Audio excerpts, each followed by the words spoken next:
Do you believe that Crossfire Hurricane was one of the most disgusting episodes in FBI history of a corrupt investigation led by corrupt people who wanted to take Donald Trump down? Yes, sir. You think that's why you're in this chair today, to fix that? I think that's a big Without Crossfire Hurricane, this guy wouldn't be here.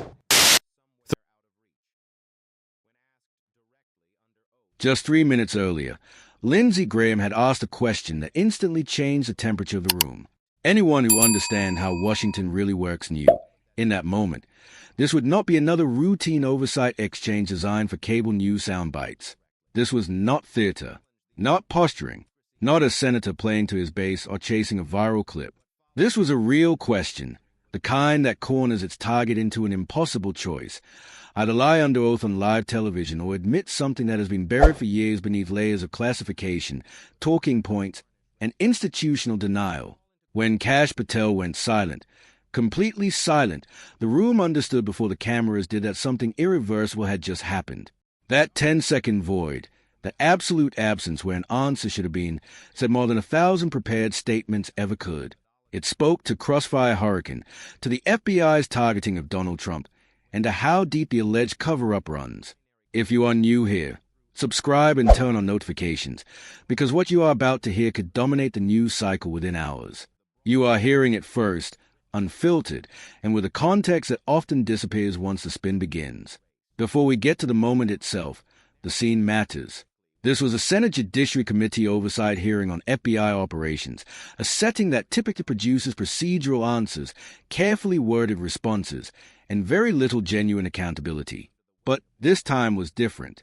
Everyone in that room seemed to know it before the questioning even began. The chamber was packed. Standing room only, an unusual sight for a Tuesday afternoon session that would normally attract little more than staffers and a handful of reporters. The reason was simple. Lindsey Graham had been signaling, quietly and deliberately, that he had something he had been building toward for months without revealing his hand. He had been gathering documents, cross-referencing testimony, mapping internal FBI communications against public statements, waiting for the precise moment when it could no longer be ignored. That moment had arrived. Kash Patel entered the room with the confidence of someone who believed he had already survived everything Congress could throw at him. Shoulders back, tailored suit, controlled expression. It was a practiced demeanor of a man who had testified before Congress 17 times and thought he knew exactly how to manage another round. He was flanked by 3 lawyers, with 2 FBI liaisons seated directly behind him. A thick briefing binder rested on the table, almost certainly filled with carefully prepared responses to every anticipated line of questioning. Those preparations would soon prove useless. The problem was not what Lindsey Graham planned to ask. It was how he planned to ask it. For the first 4 to 5 minutes, the hearing followed a familiar script, the kind of bureaucratic choreography Washington has perfected over decades. Other senators raised routine questions, budget allocations, staffing levels at field offices, counterterrorism priorities, internal compliance procedures. Patel handled them smoothly. He delivered carefully worded non-answers, ran out the clock on follow-ups, and provided just enough substance to sound responsive without revealing anything consequential. It was a performance of a man on autopilot, executing a routine he had mastered long ago. At that point, there was no reason for him to believe the day would be any different. Then Lindsey Graham took the microphone, and the energy in the room shifted instantly. It was a kind of shift that cannot be faked or explained away, the electric tension that comes when people realize they are about to witness something consequential. Graham did not raise his voice. He did not signal aggression. He did not announce his intentions. He did what experienced prosecutors do when they know the facts are on their side. He began calmly, almost conversationally. He did not start with Crossfire Hurricane, and that choice was deliberate. Graham, a former prosecutor from South Carolina, understands a fundamental rule of the courtroom. You never lead with your strongest evidence. You build the foundation, establish the rules, and then force your witness to either follow those rules or expose themselves by breaking them. Direct to Patel, Graham said evenly, I want to talk about standard FBI procedure for opening counterintelligence investigations. Can you walk me through the threshold requirements? It was safe territory, and Patel visibly relaxed. The FBI follows strict guidelines as outlined in the Attorney General's investigative protocols, Patel replied. We require predicate, articulable facts that suggest a potential threat to national security before any investigation can be formally opened. Graham nodded, as if satisfied, and flipped a page in his notes. And those articulable facts need to be verified before you begin surveilling American citizens. Correct? Patel hesitated, just long enough to choose his words. They need to be verified to the extent possible, given the intelligence context. To the extent possible, Graham repeated slowly, locking the phrase into the record. He reached down and pulled out a document, holding it up so the cameras could capture it clearly. This is the opening authorization for Crossfire Hurricane, dated July 31st, 2016, he said.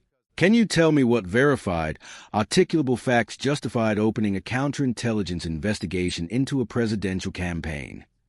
For the first time, Patel's expression tightened. Senator, I was with the FBI in 2016, so I can't speak to the specific deliberations, Patel began. I am not asking about deliberations, Graham cut in sharply. I am asking about facts. What facts justified this investigation? The room went silent, not the polite quiet of a hearing waiting for a response, but the heavy stillness that signals something consequential is unfolding. Patel attempted to retreat behind familiar defenses. The Inspector General's report addressed many of these questions, he said, and found that while there were significant problems, the initial opening was within FBI guidelines. Within guidelines, Graham echoed, his tone neutral but precise. I've read that report 17 times. It says the opening met the low threshold for starting an investigation. It does not say the predicate was verified or that the facts were solid. There is a difference between technically permissible and actually justified. Wouldn't you agree? Patel shifted in his seat. Senator, I think that distinction is without a difference when it comes to national security threats. The answer landed poorly. Everyone in the room could feel it. Wrong answer, Graham said flatly, opening a red folder and pulling out a stack of papers. Let me read you something. He held up another document. This is page 47 of the Crossfire Hurricane case file, declassified last month, he said. Opening predicate. Information received from a friendly foreign intelligence service regarding alleged contact between a Trump campaign advisor and Russian officials. He looked up slowly. That's it. That is the entire predicate. There was no verification of the foreign intelligence, no independent corroboration, no examination of source credibility, just raw, unverified information from a foreign government. And on that basis alone, Graham said, the FBI opened an investigation into an American presidential campaign. Graham let the moment settle before continuing. Does that sound like verified, articulable facts to you, Director Patel? Patel's jaw tightened. His hands pressed flat against the table. Foreign intelligence is often the starting point for counterintelligence investigations, Patel replied. We can't always verify information before acting when national security is at stake. But you didn't even try, Graham shot back. You didn't interview the source. You didn't examine the context. You just opened the investigation and started surveillance. He paused, then added, more pointedly, and here's what really bothers me. Graham pulled out another document, and the room leaned forward almost instinctively. This is an internal FBI memo dated August 15th, 2016, 2 weeks after Crossfire Hurricane was opened. It's from the lead agent to the supervising special agent. He looked up. Do you know what it says? No one moved. No one breathed. It says, we are unable to corroborate the initial predicate intelligence. All attempts to verify the alleged contact have produced negative results. The subject appears to have no direct ties to Russian intelligence services. He paused again. Recommendation. Close the investigation due to lack of substantive evidence. Graham set the paper down slowly, deliberately. That memo was written 2 weeks after this investigation was opened, he continued. And instead of closing it, as your own agents recommended, the FBI escalated. You expanded the scope, added more targets, and sought fees of surveillance. He pointed directly at Patel. Why? For the first time that afternoon, Patel's composure visibly cracked. His face drained of color as the weight of the document settled over the room. This was no longer an abstract debate about policy or procedure, no longer a matter of interpretation or hindsight. This was an internal FBI document, written by the agents closest to the case, recommending that Crossfire Hurricane be shut down because the central allegation could not be substantiated. Graham's question was simple, direct, and devastating. Why was the investigation not closed when your own people said there was nothing there? Senator, I wasn't involved in those decisions, Patel said carefully, choosing each word as if it were a potential landmine. I can't speak to it. Graham repeated, his voice sharpened with disbelief. You spent the last 3 years defending Crossfire Hurricane in public, direct to Patel. You called it a legitimate counterintelligence operation over and over again.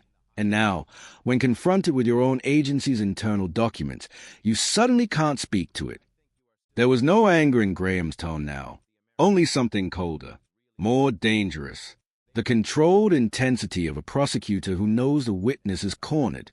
This, Graham said, tapping the stack of papers in front of him, is the moment people need to pay attention to. He reached for one final document, sliding it out of a clear protective sleeve with deliberate care. Director Patel, he continued, do you recognize this signature? He held the page up so the cameras could capture it. Every lens in the room zoomed in. Patel stared at the document. In real time, his expression shifted, recognition, calculation, and then something that looked very much like fear. That is your signature, Graham pressed. Isn't it? The hesitation was brief, but unmistakable. Yes, Patel said quietly. That is my signature. The room seemed to exhale all at once, as if everyone understood the hearing had just crossed a point of no return. This memo is dated March 2023, Graham continued, his voice steady, 7 years after Crossfire Hurricane began. It directs the FBI's Classification Review Board to maintain the highest possible classification on all Crossfire Hurricane documents pending ongoing review. He lowered the paper slowly. Ongoing review of what, Director? The investigation was long over. Everyone involved had either been fired, reassigned, or quietly resigned. There were no active leads, no open prosecutions, no national security threats tied to this case that could plausibly justify continued secrecy. And yet, Graham said, you personally directed that these documents remain classified. Why? What followed was 10 seconds of pure silence, the kind that feels far longer than it actually is. 10 full seconds. Kash Patel sat frozen at the witness table, saying nothing, offering nothing. His lawyers stared straight ahead. The FBI liaison behind him avoided eye contact. There was no coughing, no shifting of papers, no attempt to fill the void. Just silence. Finally, Graham leaned back in his chair, no longer pressing for an immediate answer. Let me tell you what I think, Director, he said calmly. I think Crossfire Hurricane was the most disturbing episode in FBI history, not because it was an intelligence failure, but because it was a deliberate, calculated use of America's premier law enforcement agency as a political weapon. He gathered his papers slowly, methodically, and I think everyone involved knew exactly what they were doing. Graham did not rush. He did not raise his voice. And he did not soften his words. I think the predicate was garbage from day one, he continued. I think when your own agents recommended closing the case, someone higher up made a political decision to keep it alive. I think the FISA warrants were based on opposition research the FBI knew was unverified. And I think you are still trying to bury the evidence, because if the American people saw what is really in those files, they would understand just how corrupt this operation was. Patel opened his mouth to respond, but no sound came out. Senator, Graham wasn't finished. Here is my question, Director, he said, leaning forward now. The question I need you to answer under oath, on camera, for the record. Did the FBI have any verified evidence, any actual proof, that Donald Trump or his campaign had colluded with Russia when Crossfire Hurricane was opened? Yes or no? This time, the silence was even longer. 15 seconds. Maybe 20. Patel looked to his lawyers, then to the FBI liaison seated behind him, then down at his hands resting on the table. The room was so quiet you could hear the low hum of the lights overhead. Senator Patel finally said, "That is a complex question that requires context about intelligence methodologies." "It is a yes or no question," Graham interrupted. "Did you have proof?" Patel hesitated, visibly struggling to find a safe way out that no longer existed. He looked down again, and when he finally spoke, his voice was barely audible. "Nothing." The word hung in the air, heavy and unmistakable. Graham did not respond immediately. He let the silence stretch, allowing the implications of that single word to sink in. "Your silence," he said at last, "is answer enough." He stood, signaling that he was finished, and the gravity of the moment settled over the room. "This committee will be issuing subpoenas for every Crossfire Hurricane document still under classification. We will demand testimony from every FBI official involved, and we will get to the bottom of why the FBI spent years investigating a president based on intelligence your own agent said was worthless." The hearing technically continued after that, but in any meaningful sense it was over. No one was paying attention to the remaining questions, the procedural back and forth, or the routine closing statements. The only thing anyone could think about was that silence, an eternal, damning silence when an FBI official could not say under oath that his agency had evidence to justify one of the most consequential investigations in modern American political history. Within minutes, the clip was everywhere. Social media erupted. Cable news cut into regular programming.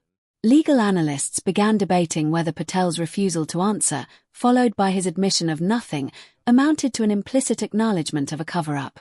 For years, Americans had been told that Crossfire Hurricane was a proper counterintelligence investigation, that the FBI had good reasons to do what it did.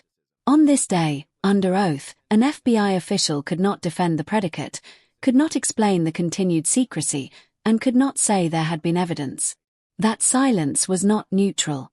Silence in this context was an admission. It was the sound of someone who knew the truth and knew that speaking it plainly would be devastating. Graham called Crossfire Hurricane the most disgusting episode in FBI history, and Patel could not disagree. He could not defend it. He could not even try. And that inability, more than any document or memo, revealed just how fragile the official narrative had become. Here is what happens next. And this part matters. Graham announced that subpoenas would be issued within 30 days. He demanded a closed-door session with the Classification Review Board, insisting on sworn testimony, not talking points, not press releases, and not carefully crafted language designed to obscure rather than clarify. Washington has an extraordinary ability to bury scandals, but moments like this resist burial. This clip, this silence, this refusal to answer a yes or no question will not disappear. It will be replayed in campaign ads, dissected in courtrooms, and cited by historians trying to understand when public trust in institutions finally snapped. This is the kind of moment that defines narratives, one that crystallizes years of suspicion into a single undeniable image. Lindsey Graham asked the question that cut through all the spin. Kash Patel chose silence. 3 minutes. That is all it took to expose that the FBI either had no evidence when it began investigating Donald Trump or is still hiding evidence so damaging it cannot allow anyone to see it. Either explanation is catastrophic for an institution that depends on public trust to function. The truth is coming out one hearing at a time, one document at a time, and one damning silence at a time. The significance of what had just happened could not be overstated. Even as the hearing room attempted to return to its procedural rhythm, staffers shuffling papers, senators resuming their seats, and the formal machinery of congressional oversight rolling on as if nothing extraordinary had occurred, everyone in that room understood the truth. The moment Lindsey Graham asked his final question and Kash Patel could not answer it, the narrative that had protected Crossfire Hurricane for years collapsed under its own weight. What remained was not ambiguity or nuance, but an absence so loud it overwhelmed everything else. In Washington, silence is rarely accidental. People speak for a living in that city, especially those who hold power, and when they do not speak, it is almost always because the cost of speaking is too high. Patel's silence was not confusion or forgetfulness. It was the calculated pause of someone weighing consequences and realizing that every available option led to the same outcome. To say yes would have been a lie under oath, and to say no would have confirmed what many had long suspected. For years, defenders of Crossfire Hurricane insisted that the investigation was justified, that the FBI had credible reasons to act, and that any mistakes were procedural rather than substantive. Those claims depended entirely on the assumption that somewhere, buried beneath classification stamps and redactions, there was real evidence, not speculation, not rumor, not foreign hearsay, but proof. What Graham exposed was that when pressed, no one could point to it. The silence was the sound of that assumption collapsing. It is important to understand how unusual this was in the context of congressional hearings. Witnesses are trained extensively on how to deflect, reframe, and survive hostile questioning. They are taught to lean on phrases like ongoing investigation, classified material, and I would need to consult with counsel. Patel tried some of those moves earlier in the hearing, and they worked, until they didn't. Graham stripped away every procedural escape route and reduced the issue to its core. Did the FBI have evidence when it opened Crossfire Hurricane? Not suspicion, not concern, not a hypothetical threat, but evidence. It was the kind of question that forces clarity, and clarity is dangerous when the truth is indefensible. Patel's eventual answer, a barely audible nothing, confirmed what the silence had already communicated. The investigation that consumed American politics for 3 years began without proof. That realization reframed everything that followed. Crossfire Hurricane, the surveillance, the leaks, the media frenzy, the appointment of a special counsel, and the years of public distrust all flowed from an investigation that never had a verified factual foundation. The FBI did not simply fail to find evidence later. According to its own internal communications, it knew early on that the predicate could not be corroborated, and yet the investigation continued, expanded, and escalated. This is where the issue shifts from incompetence to intent. Mistakes happen in intelligence work, and good faith errors are an unavoidable part of national security operations. But when your own agents recommend closing a case due to lack of evidence and leadership chooses instead to press forward, something else is happening. That decision reflects priorities, values, and motivations that go beyond neutral law enforcement. It suggests a political objective masquerading as a counterintelligence mission. Graham understood that distinction, and he made sure it was unmistakable. By walking Patel through FBI procedures before introducing the documents, he forced the agency to be measured by its own standards. Verified articulable facts were not an abstract concept in that room. They were the benchmark Patel himself had described moments earlier. When those standards were applied to Crossfire Hurricane, the case collapsed. The continued classification of documents years later only deepened the suspicion. There was no ongoing investigation to protect, no active threat to national security that justified secrecy. The only plausible reason to maintain the highest level of classification was to prevent public scrutiny.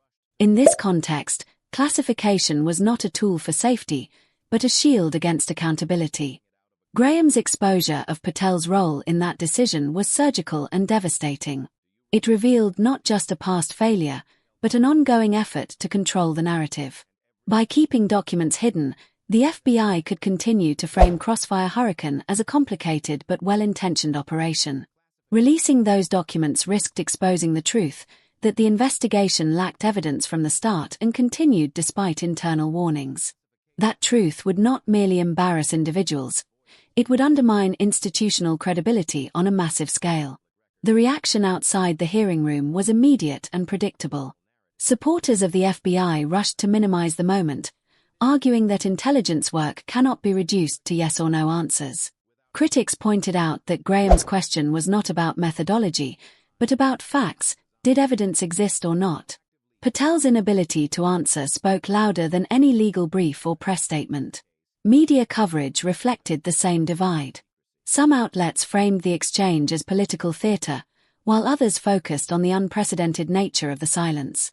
Legal analysts debated whether Patel's response constituted an admission under oath. Former prosecutors noted that in any courtroom in America, silence in response to such a question would typically be interpreted as confirmation of the negative. The debate itself underscored how destabilizing the moment had been. What could not be debated was the impact on public trust. Institutions like the FBI rely on credibility to function effectively.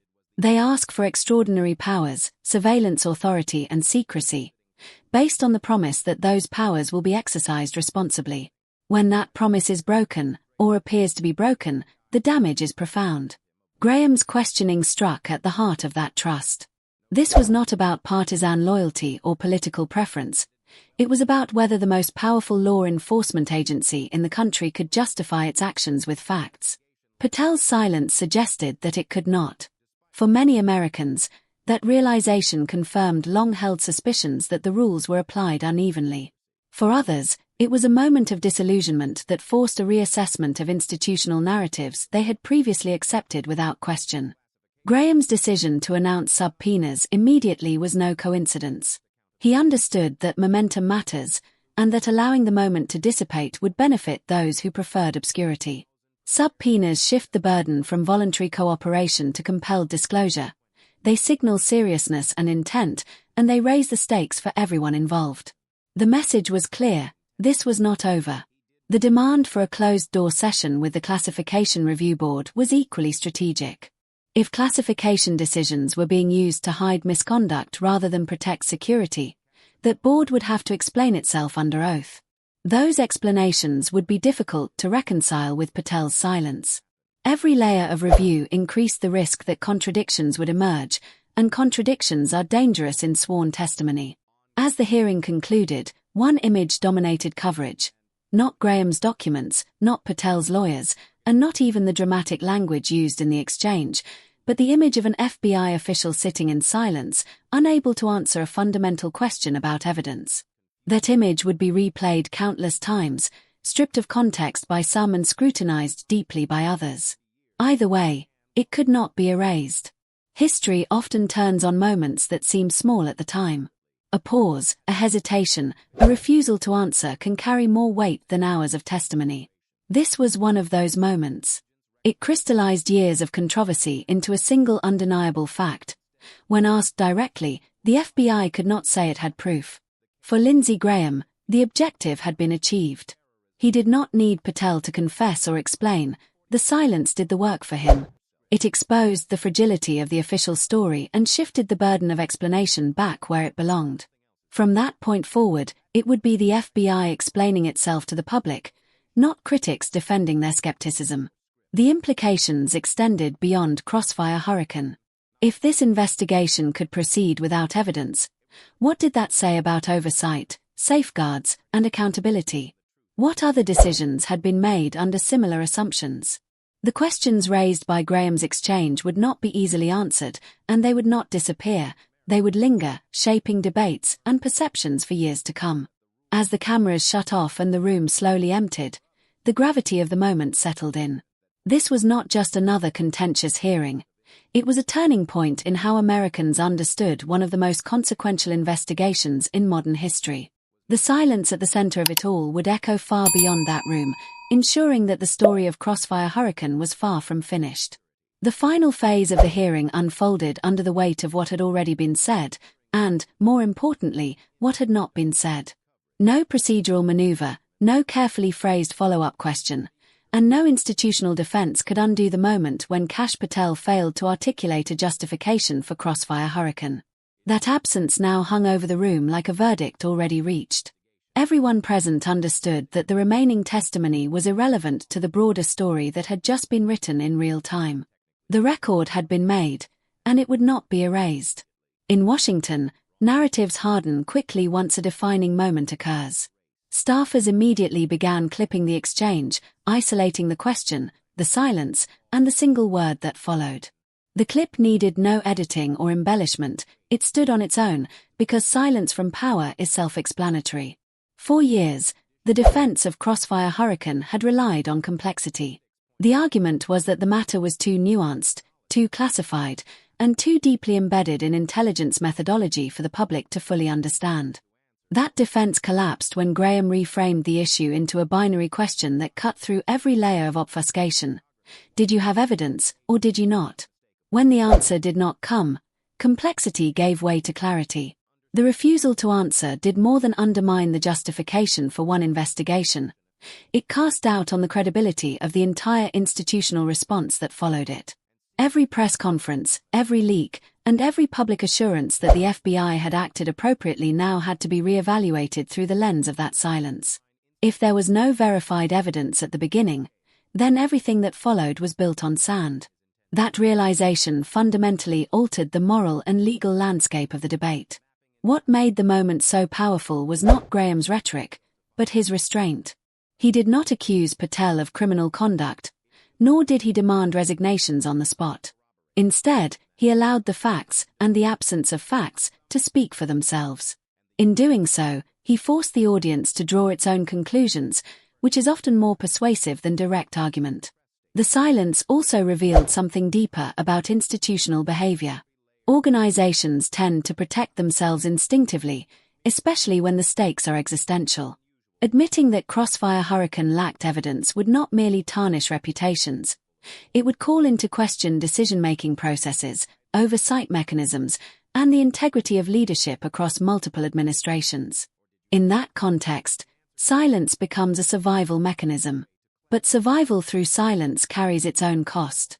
Trust, once broken, is difficult to restore, particularly when the breach involves secrecy and power.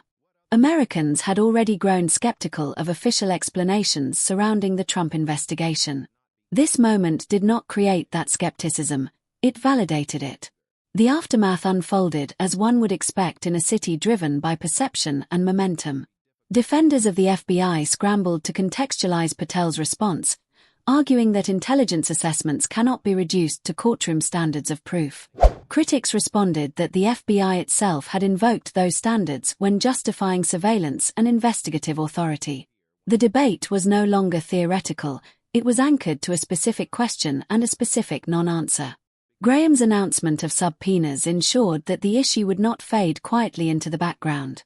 Subpoenas force choices, they compel disclosure or resistance, and both options carry consequences.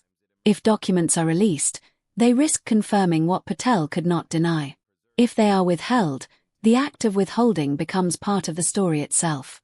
The demand for testimony from classification officials added another layer of pressure. Classification decisions are rarely scrutinized publicly, and for good reason when national security is genuinely at stake. But when classification appears to function as a tool for avoiding embarrassment rather than protecting security, scrutiny becomes unavoidable. Graham's strategy targeted that vulnerability directly, challenging the assumption that secrecy alone is a sufficient explanation. What followed in the days after the hearing was not a single revelation, but a steady accumulation of doubt.